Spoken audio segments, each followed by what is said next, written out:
is kind of like how I felt when I first figured out how to use the video on my Mac. I upgraded from Tiger to Snow Leopard seamlessly, by the way, because it's a Mac. And anyone out there who still does not have a Mac obviously has no problem settling. That's right, I said it. You're settling. Because Macs do it right. You put in a CD, and even there were files in my iPhoto that it moved over without losing anything. All the programs I have, seamless. That's the way it should be. Anyway, I looked excited when the video started because on the new software on Snow Leopard, the iMovie can record video. So now, I used to record directly from Facebook. And two problems with that. First of all, sometimes I would have lots of very interesting things to say, and at the very end it would say, "Sorry, an error occurred." Sons of bitches. So sometimes I sound really articulate because I've said it 5 times. That's not now, though. So this iMovie, and the other problem is that I can only keep that video in Facebook. I can't export it to YouTube, where I can be a total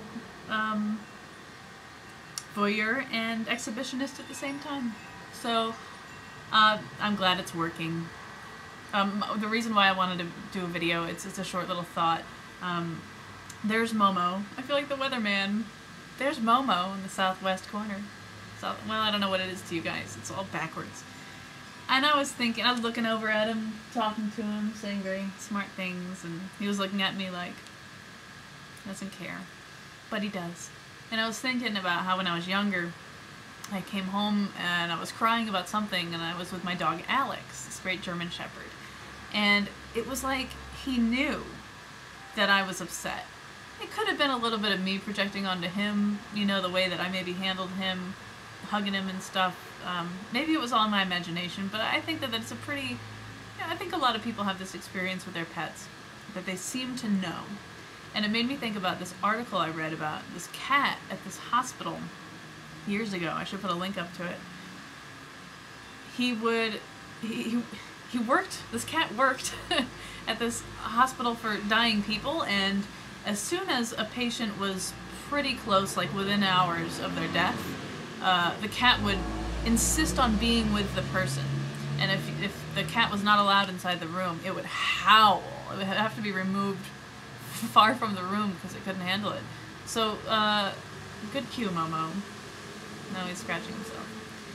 So there was a hypothesis that perhaps there's some sort of a chemical or scent or odor that humans release when they're near death.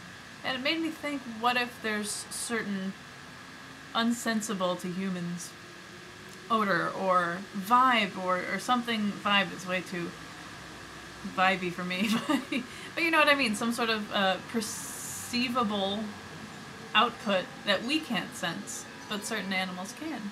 So maybe when I was upset, I seemed, I smelled a little different, or I sounded different, or there was some sort of something. I don't know. I think it's pretty cool though, and it's also cool to know that animals might know something we don't, which is not really a surprise because their senses are very different. So that's my thought. I hope this upload works all right, and you guys are having a great day. I'm gonna have some updates for you later. Boy, I'm gonna have some updates for you later.